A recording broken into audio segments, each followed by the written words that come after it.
Paz seja convosco. Amém. Louvamos a Deus por mais esse segundo período, após o nosso lanche gostoso. Estamos tratando as doutrinas da graça dentro da perseverança dos santos.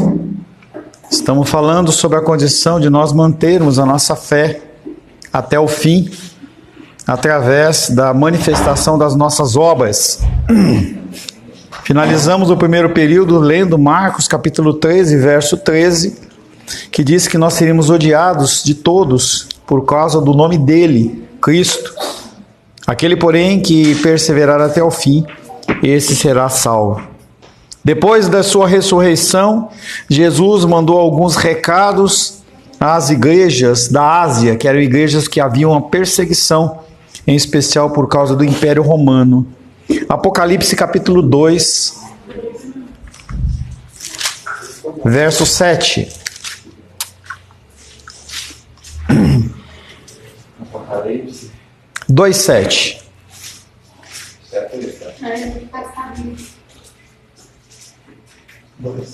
Apocalipse é o último livro da Bíblia, Esther.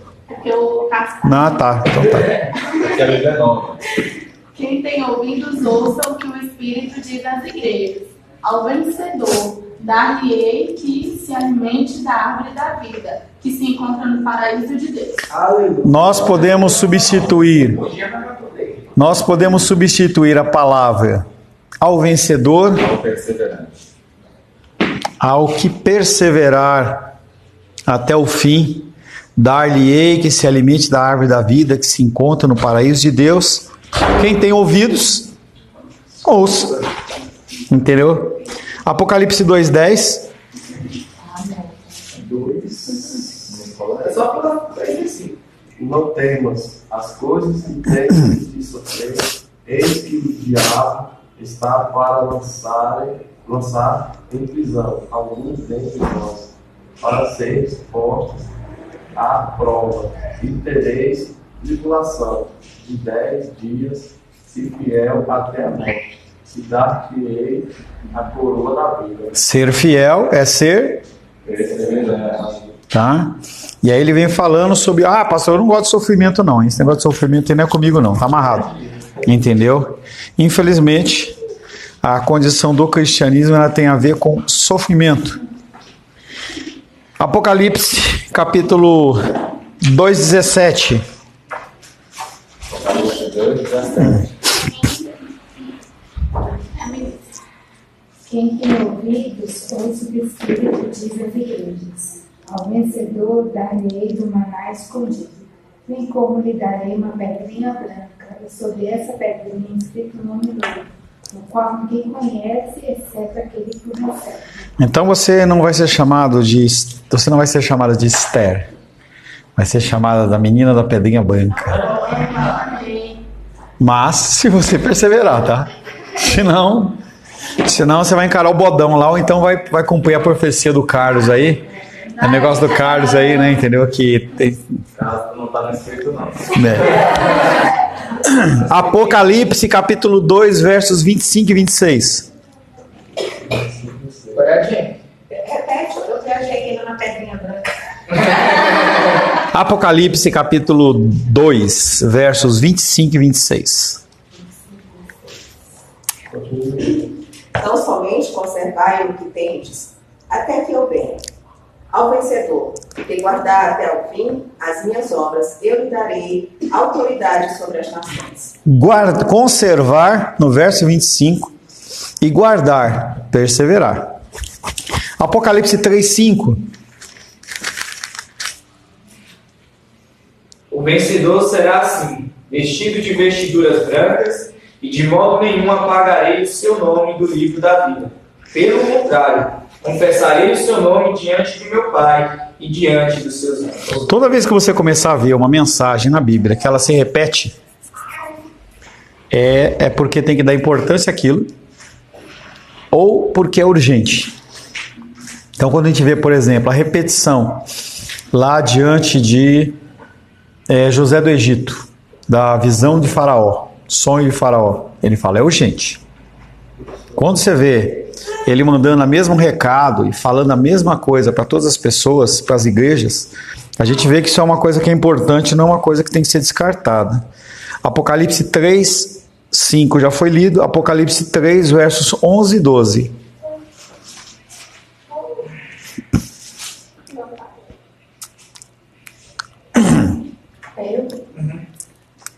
Vem 11, 12, né?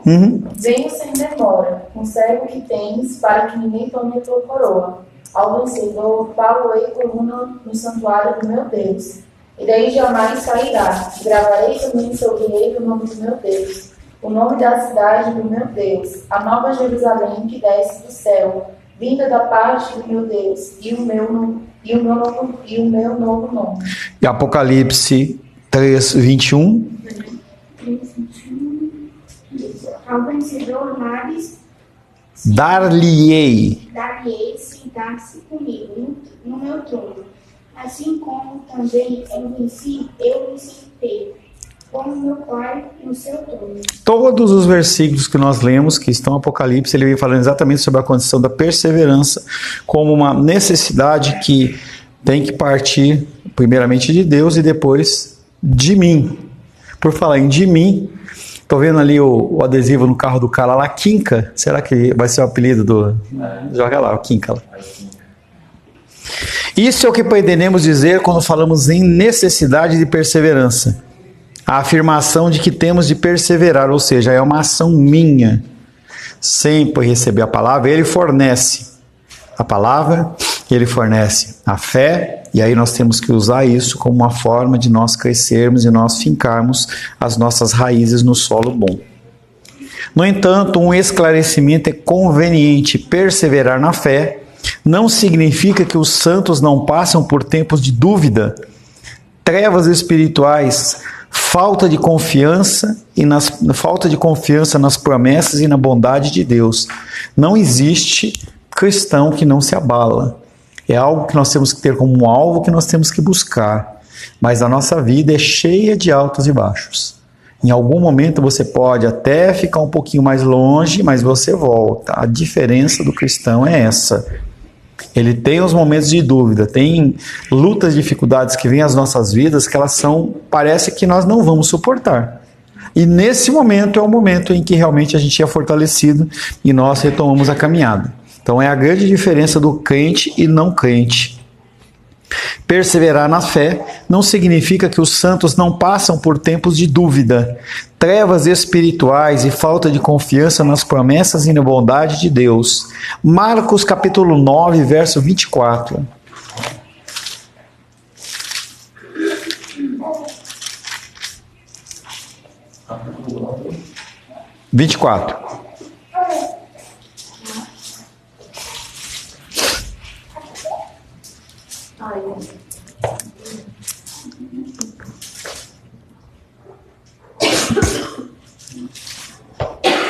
Sou eu agora.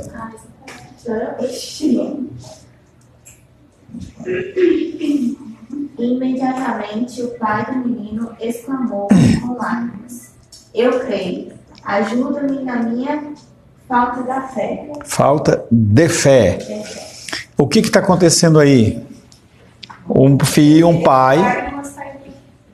Sim. O pai, ele tem um filho que vive tendo ataques de possessão demoníaca. Aí o que acontece? O demônio joga ele no fogo, joga ele na água, e tenta engasgar ele, tenta de toda maneira acabar com a vida dele. Aparece a figura de Cristo. E Cristo pergunta para ele: você tem fé? E aí ele fala exatamente esse texto que nós lemos agora de Marcos 9, 24. O pai do menino exclamou: eu creio, ajuda-me na minha falta de fé. Então ele está naquela dúvida: eu creio, eu sei quem você é, Jesus, eu vejo seus milagres e maravilhas, mas eu tenho acompanhado a vida do meu filho com essa luta e dificuldade, Então eu estou fraco na fé, me ajuda. E aí ele clama para aquele que é a própria palavra. Então, apesar de a fé vir pelo ouvir e ouvir a palavra de Deus, ele ouvir a voz de Jesus é a palavra. E é aquilo que dá a fé para ele. E aí, claro, nós já falaram em 2 pontos, né? Nós temos a condição aí da entre colchetes com lágrimas, porque com lágrimas não não está nos escritos originais. Tá? Toda vez que você vê, entre aspas, colchete, parênteses dentro da Bíblia, é aquela ideia. As pessoas, elas anotam. Então, por exemplo, a Jenny gosta de ficar anotando. Tá? Aí acontece, a pessoa anotava, quando ela fazia as cópias lá dos monges, então não tinha iluminação nenhuma. E os caras faziam cópias fidedignas ao que tinha sido proposto. E às vezes o cara que estava lendo, ele fala, poxa, será que isso aqui é isso? Ou, poxa, isso aqui parece que é aquilo. Ó, tem essa ideia. O cara não estava no canto. Passou 10 anos, 20 anos, 100 anos, alguém pega aquilo ali e ele vai falar, pô, será que isso aí é realmente o texto bíblico ou foi uma anotação do monge não sei das quantas? Ele coloca entre parênteses, porque ele não sabe. Entendeu?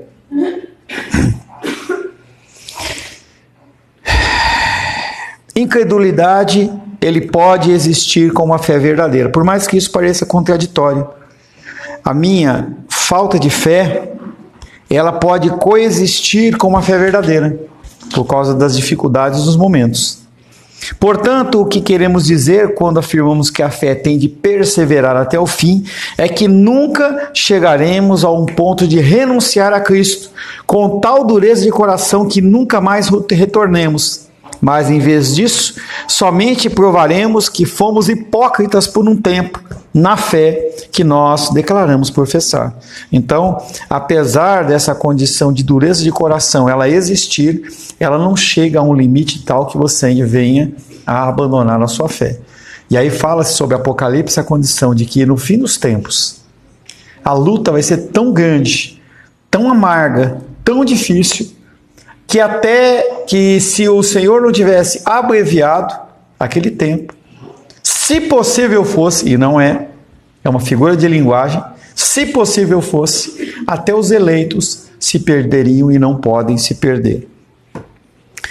Hebreus capítulo 12, versos 15, 16 e 17. Hebreus capítulo 12,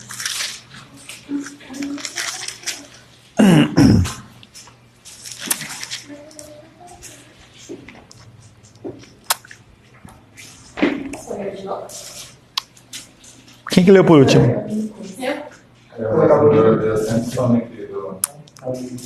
Página 815. 12, versos 15, 16 e 17. Então, vou ler. Essa é antes de qual? Mateus, Marcos, Lucas, João, Atos, Romanos, Coríntios, Gálatas, Efésios, Filipenses, Colossenses, Tessalonicenses, Timóteo, Tito, Filemão, Hebreus e Tiago, Pedro, João. Tentando achar Hebreus perto de Romanos, perto de Coríntios. Não ia achar, não. E às vezes é difícil mesmo. Tem dificuldade de encontrar. Hebreus 12. 12:15. Atentando diligentemente, porque ninguém seja faltoso, separando-se da graça de Deus, nem haja alguma raiz de amargura que, brotando, vos perturbe, e por meio dela muitos sejam contaminados. Nem haja algum impuro ou profano, como foi Esaú, o qual, por um repasto, vendeu o seu direito de primogenitura. Pois sabeis também que, posteriormente, querendo herdar a bênção, foi rejeitado, pois não achou lugar de arrependimento, embora com lágrimas o tivesse buscado. Esaú se tornou espiritualmente tão endurecido e insensível em seu amor por este mundo, que quando ele tentou se arrepender, ele não pôde, ou seja, ele caiu em lágrimas, ele troca a sua primogenitura por um prato de lentilhas, ou seja, ele desfaz daquilo que deveria ser a bênção do Senhor, que é o que muitas pessoas fazem, inclusive dentro da nossa igreja. Você deixa de dar o valor necessário às coisas do Senhor para substituir por outras coisas. E aí quando você quer reivindicar alguma coisa para você, aquilo já não te é mais dado. Todo aquele Tudo que ele pôde fazer foi chorar pelas consequências da sua tolice, e não pela verdadeira feiura do seu pecado, pela desonra que lançou sobre Deus, em preferir uma simples refeição ao direito de primogenitura. Um personagem da Bíblia que se assemelha a Esaú, na sua tolice. Novo Testamento.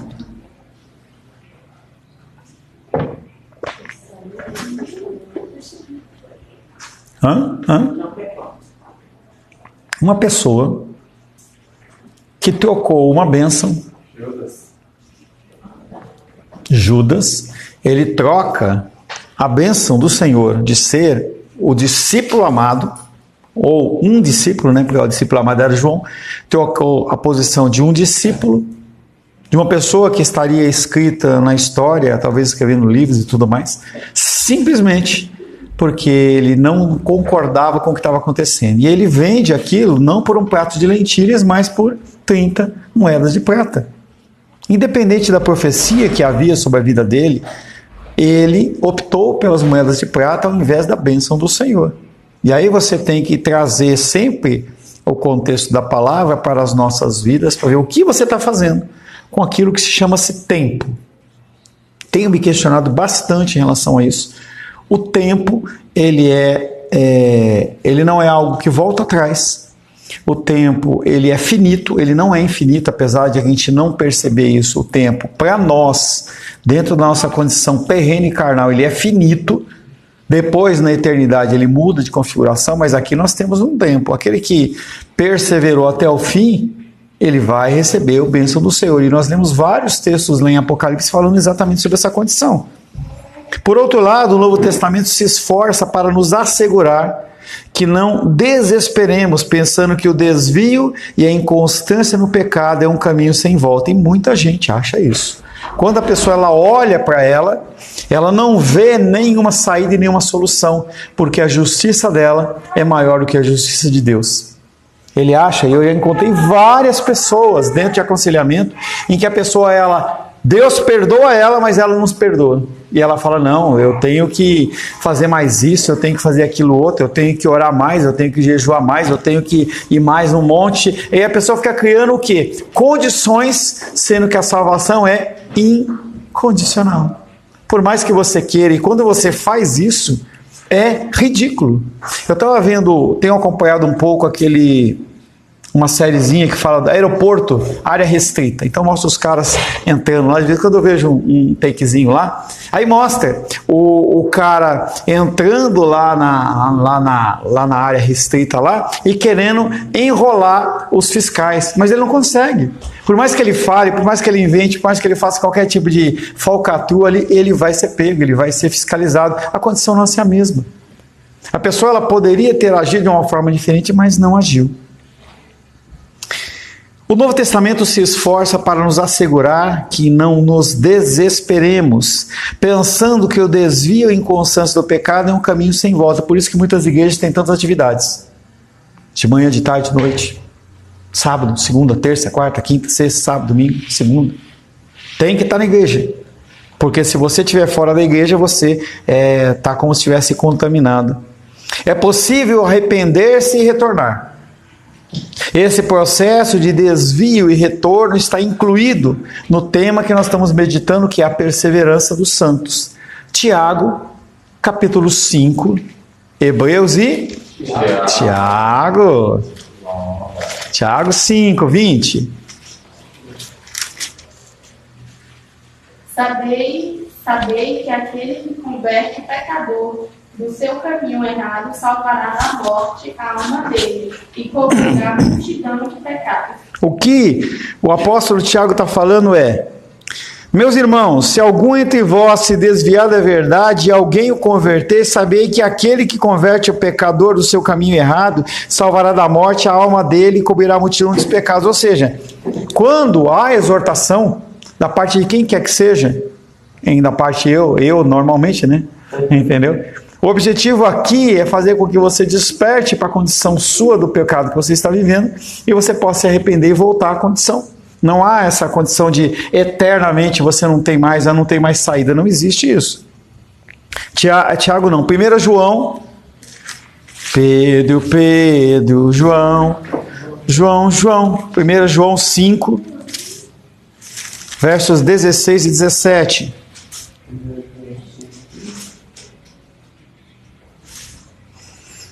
Primeiro João 5. 16 e 17.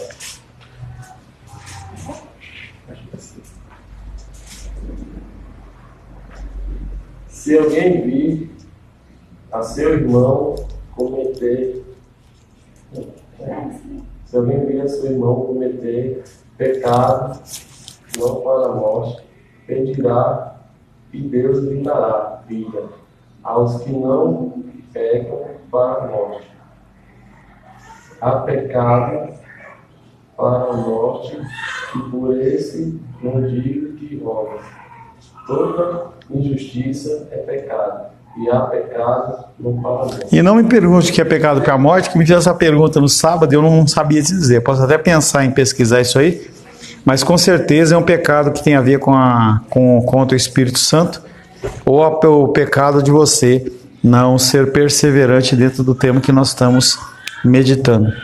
O alvo de João nessas palavras era dar esperança aos que fossem tentados a desesperar-se e aos que os amavam e oravam por eles. Então, essa condição da tentação leva a pessoa a se desesperar. E aí as igrejas evangélicas, numa sua grande maioria, elas alimentam isso. Exatamente para você ficar refém daquele propósito da igreja, daquela campanha, daquilo lá, não sei o quê. Estava lá na igreja e eles estavam falando vai ter uma campanha muito forte lá no Maranhão, que é meio...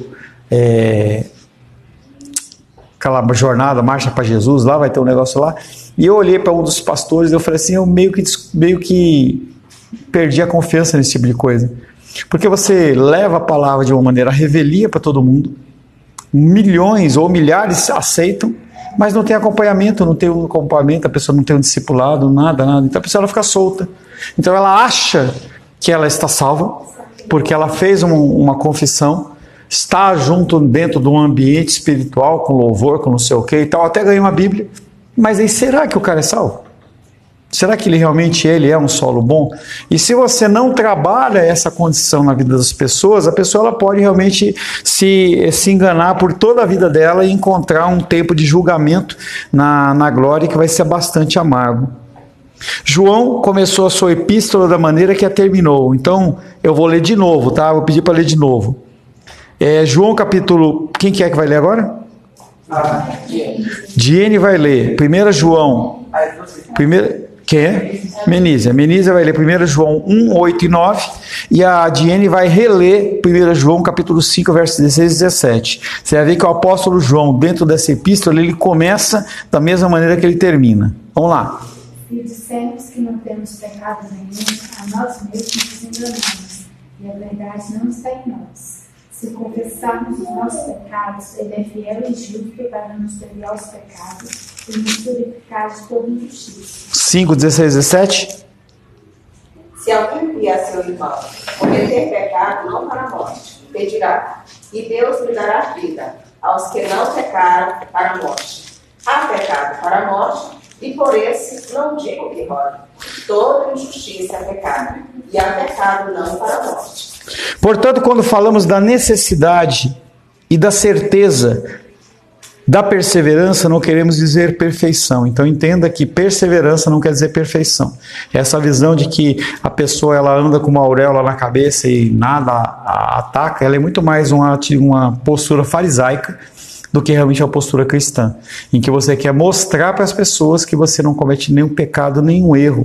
As roupas dos sacerdotes, as roupas dos fariseus, elas eram brancas exatamente para mostrar, olha, eu sou limpo, eu sou puro. E eles andavam com aquelas roupas, com aquelas franjas, exatamente para, de certa forma, trazer constrangimento em relação às pessoas. Olha, não chega perto de mim, não.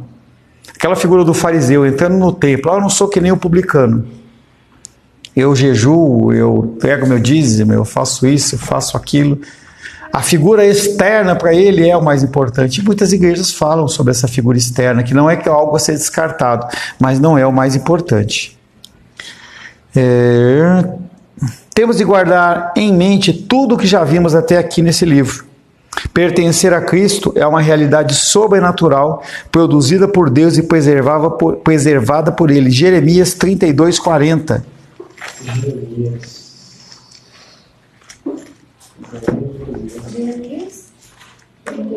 Jeremias 32.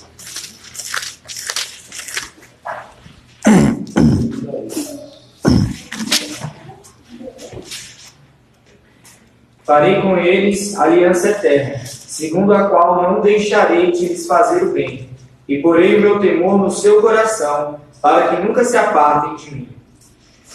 Temos de guardar em mente tudo o que já vimos até aqui. Pertencer a Cristo é uma realidade sobrenatural, produzida por Deus e preservada por Ele. Tanto Ele nos concede a fé e a capacitação para que nós, de uma forma sobrenatural, e sendo sobrenatural não parte de nós, mas parte dele, nós sejamos guardados, nós sejamos protegidos até o dia do fim. E é preservado por ele. Os santos não são marcados mais profundamente pelo que fazem, e sim pelo que são. Então, diante de Deus não importa, abre aspas, na salvação, não importa o que você faz, porque a salvação vem dele, tá? Por isso que eu coloquei entre aspas, não faz parte do contexto salvífico, do contexto da sua vida terrena e do julgamento que vai acontecer sobre a sua vida, é outra coisa. Nós temos que sempre pensar que nós temos a figura do ímpio, que vai passar a eternidade no inferno, e nós temos a figura do santo, do salvo, que vai passar a eternidade nos céus com o Senhor. Tanto um como o outro vai ser julgado pelas suas obras. O fator da eleição ou da predestinação divina, ela vai cair tanto um sobre o outro. Mas também o julgamento a respeito das obras para esse cara que é aqui no inferno, ele vai sofrer mais, tendo o máximo possível a figura de Satanás. E aí de cima para baixo o sofrimento ele vai baixando. Aqui a conta é ao contrário. Quanto mais você exercitou o trabalho cristão dentro do reino de Deus, mais você vai ser glorificado e mais você vai ter o conhecido ou não entendido galardão de Deus. Os santos não são marcados mais profundamente pelo que fazem, sim pelo que são. Eles são nascidos de novo, são uma nova criação. Não entram e saem dessa novidade como se você estivesse entrando numa rua e voltando, entrando e voltando. Algumas pessoas entendem que tem um caminho reto aqui no meio, tem o caminho da religiosidade aqui, do paganismo aqui, e aí a pessoa uma hora entra e passa para o outro lado e vem. Não, então, você está sempre no caminho. Você cai sempre, mas você cai no caminho. Aquele que é ímpio, ele cai fora do caminho. Por isso que quando você cai no caminho, você levanta. Essa nova criação é uma obra de Deus e ela é irrevogável, assim como os dons. Tem uma passagem que diz que os dons do Senhor são irrevogáveis. A partir do momento em que você receber um dom do Senhor para trabalhar alguma coisa, você vai ser sempre aquilo. Então eu não vou deixar de ser pastor independente de onde eu vá, ou ser mestre, ou qualquer outra coisa que o Senhor me conceda de dom. Aquilo ali carrega comigo e também carrega a responsabilidade, que é o que nós estamos falando no culto noturno. Mas o seu fruto em fé, em obediência, é um combate até o fim. Apesar de nós termos um escrito de uma herança, que nós vamos passar a eternidade nos altos céus com o Senhor, isso não se concretizou.